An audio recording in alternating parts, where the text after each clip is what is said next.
Ազգային ժողովի մեծարգո նախագահ, հարգելի գործընկերներ, ափսոս ժամանակը ընդամենը 10 րոպե։ Այս երկու օրերի քննարկումը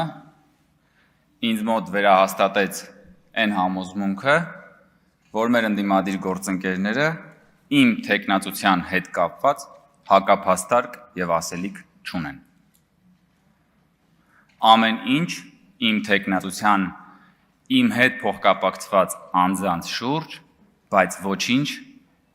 իմ գործունեության վերաբերյալ։ Բայց մի բան կա, որ ունեն, հատկապես Հայաստան Դաշինքի իմ գործընկերները, նրանք վախ ունեն։ Դուք վախենում եք, հարգելի գործընկերներ, որ ես այստեղից բարձրանամ այստեղ։ Դուք շատ ուժեղ վախ ունեք դրանից,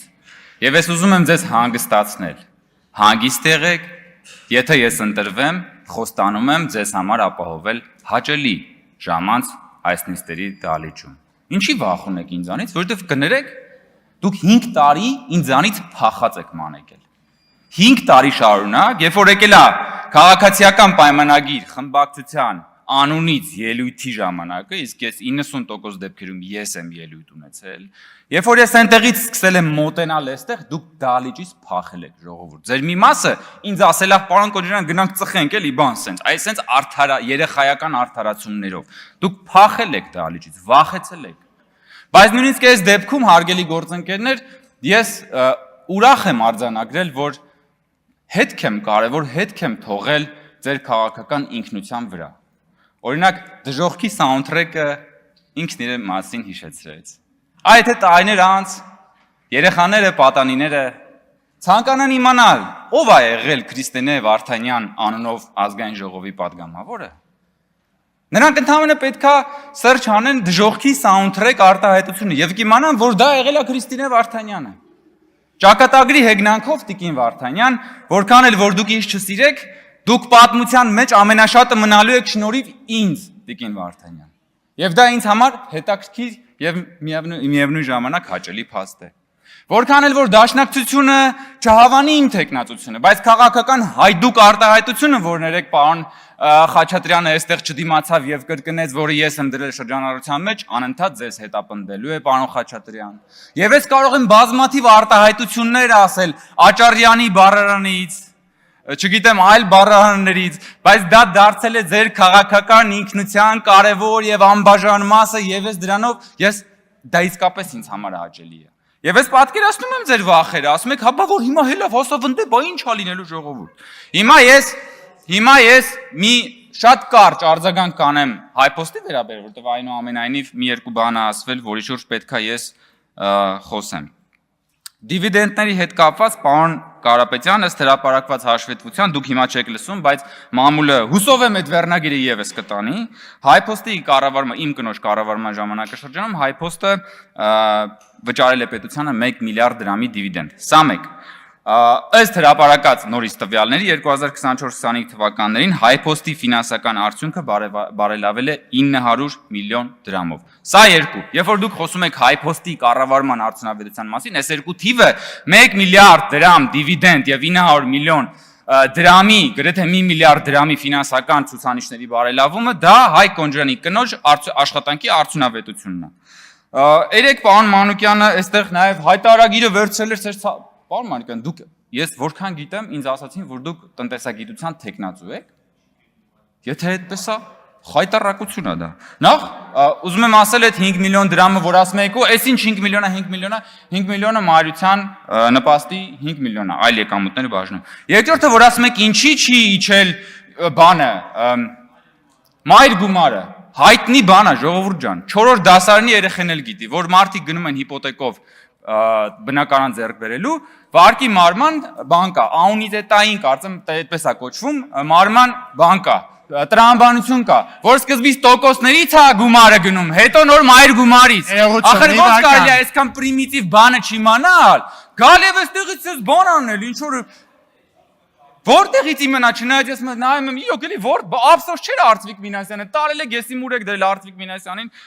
խնդրեմ։ Հիմա տան մասին, ժամանակը քիչ է, տան մասին ես խոսել եմ, մանրամասն հրապարակել եմ Տիկին Գրիգորյան, այդտեղ համանման բնակարաններ իմ հետ, Նաև ձեռք եմ բերել կարծեմ 9-10 հոգի, նույն քառակուսի մետրով։ Ես ձեռք եմ բերել 54 միլիոնով, 20 տարի ժամկետով։ Երկու հոգի ձեռք է բերել 50 միլիոնով։ Մնացած մոտ 6 հոգին ձեռք է բերել 55 միլիոնով։ Սրանք բոլորը այդ բան եկամտահարկի բանում են։ Եվ ընդամենը 1 հոգի է պատմության ընթացքում այդ ժամանակաշրջանի, երբ որ ես հրապարակում էի այդ թվերը, որ ձեռք է բերել 60 միլիոնը։ Եթե 75 միլիոն է այդ տան արժեքը, ես ձեզ հենց հիմա հրապարակային օֆերտա եմ անում, Տիկին Գրիգորյան, վաճառեք այդ տունը 75 միլիոնով, այնը 20 միլիոնը տալիս եմ ձեզ տարեկեն ինչ կեղծ ծնանկացման թեմակար, գնացեք փակեք, ամոթել է այդ պատմությունները։ Եթե կարա, եթե որևէ մեկը կարա այդ տունը 75 միլիոնով վաճառի, հենց հիմա հրապարակային օֆերտա եմ անում։ Ձեր նման լրագրողներին, ովքեր որ կարան, խնդրեմ։ Բայց քանի որ տան մասին խոսք գնաց, ես ուզում եմ ուղղակի հիշեցնել, էլի դուք ոնց կարա գաք ստեղ խոսակ տների մասին։ Ես ձեզ հիշեցնում եմ, որ ձեր նախորդ խմբակցության ղեկավար Սերյան Օհանյանը այստեղ դատախազը այդ մասին հանդես է եկել ելույթով։ Ուրեմն կա հրապարակված բաներ, տեսաձայնագրությունը։ Ուրեմն Սևանի ափին, Արքելոցի մոտ, ձերք ապօրինի կերպով ձերք ա բերել տարածք, ապօրինի շին տուն ա սարքել, դղյակ ա սարքել այդտեղ։ Հետո ռազմական ոստիկանության աշխատակիցները տարիներ շարունակ պահակություն են արել այդ տանը, հասկանում եք, ու այդ ձեր դեմքն է, հարգելի գործընկերներ, ու դուք դեռ բարոյական իրավունք եք ձեզ վերապահում գալ եւ խոսալ մեր հիպոթեկով տների մասին, լուրջ եք ասում։ Դուք գնացեք խոսացեք Սերյան Օհանյանի այդ բաների արկածների մասին եւ որտեվ դա ձեր քաղաքական ինքնությունն է։ Դուք Սևանի ափին տարածք զավթող դղյակ սարքողներ եք։ Դուք զինվորներին ձեր տներում պահակություն անողներ եք։ Ինչի մասին է խոսքը։ Պարոն Ղազինյանը որ ասեց Սամվել Կարապետյանի նկատմամբ հետապնդումները սկսվեցին եկեղեցու հետ կապված դեպքերից հետո, քանի որ դուք ձեր ինքնության եւ ընդհանրապես այս բարոյագիտական քննարկումների առանցքում միշտ դնում եք եկեղեցին, ես ուզում եմ միջև գալը ձեր ասացին, ես ուզում եմ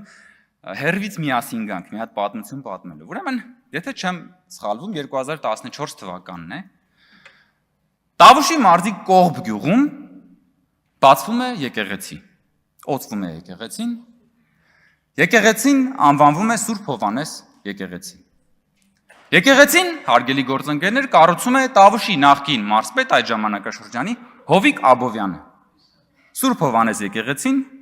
որ կառուցել է Հովիկ Աբովյանը։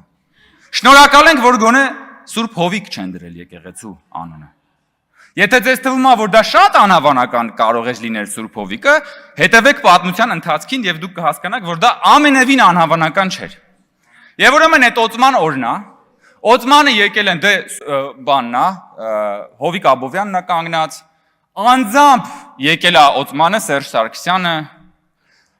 Գարիկին երկրորդի կոնդակով, ուրեմն Հովիկ Աբովյանը պարգևատրվում է հայ եկեղեցու բարձրագույն Գրիգոր Լուսավորիչ ուրեմն բանով, շքանշանով,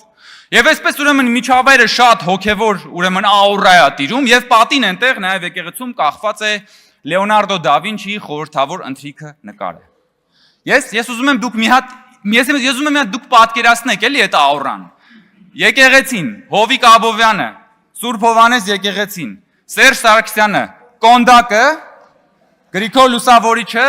խորհրդավոր ընթրիքը պատի վրա դա Վինչին եւ գնում ենք Քրիստոսն է մեջտեղում, Քրիստոսի կողքը առաքյալներն են, ասենք, չգիտեմ, Թադևոսը, Մաթեվոսը, Բարդողոմեոսը Եվ մեկ էլ հասնում ենք հաջորդին ու տեսնում ենք մարզպետ Հովիկ Աբովյանն է։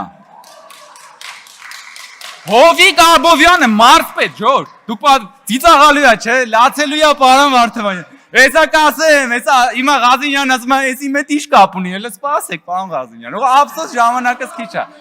Ես ձեզ խոստացել եմ, որ հաճելի է լինելու ձեր համար, եթե ես ընտրվեմ։ Եվ ուրեմն, ու անգամ դա Վինչին նկարի մեջ լուսապսակ չի դրել։ Բայց չգիտես ինչու, Մայրաթորի նկարիչը Հովիկ Աբովյանին բանովա լուսապսակով է նկարել։ Հաջորդ օրը լրագրողը զանգում է նկարչին, նկարիչը ասում եմ, դա նկարիչը Մայրաթորի նկարիչն է։ Լրագրողը զանգում է, բարև, դուք եք նկարել, հա ես եմ նկարել, ասում է բա կներեք էլի, խի եք բանին Հովիկ Աբովյանին մցրել բանի մեջ։ Հա, չեմ ասցնի, հաջորդ նիստերը հլենքան նիստ ունենք։ Ասում է խի եք մցրել խորհրդավոր ընթրիքի մեջ, ասում է ուզում էի անակնկալ մատուցել։ Բախտներս բերել է, որ հանկարծ շատ հեռուն չի գնացել, թե չէ Քրիստոսի տեղը պատկերացնում եմ ինչ անակնկալեր մատուցելու հաշվի առնելով Սերժ Սարգսյանի ներկայությունն այդտեղ։ Հիմա այն որ պարոն Ֆարմանյանը ասաց, որ գնացել եք Վեհարան։ Վեհարանում Սամվել Կարապետյանի նկարը հլը կար, լուսապսակով էր Սամվել Կարապետյանի նկարը։ Հասկացաք հարգելի գործընկերներ, թե ինչի մասին եմ խոսում։ Եվ երբ որ ասում հարգելի գործընկերներ, տունը, զինվորը, ռազմական ոստիկանության ծառայողները, սակրավորները, որոնց մահնա ցանկացել է Էդգար Ղազարյանը, այս ամեն ինչն է նկարագրում քաղաքական արժեքային համակարգը, որի կրողն եք դուք։ Եվ եկել եք ինձ մեղադրում եք, որ իմ կինը աշխատում է եւ ստանում է աշխատավարձ, այնինչ ձեզանից պահանջում են $200 միլիոն թալան։ Ափսոս ժամանակս քիչ, հա։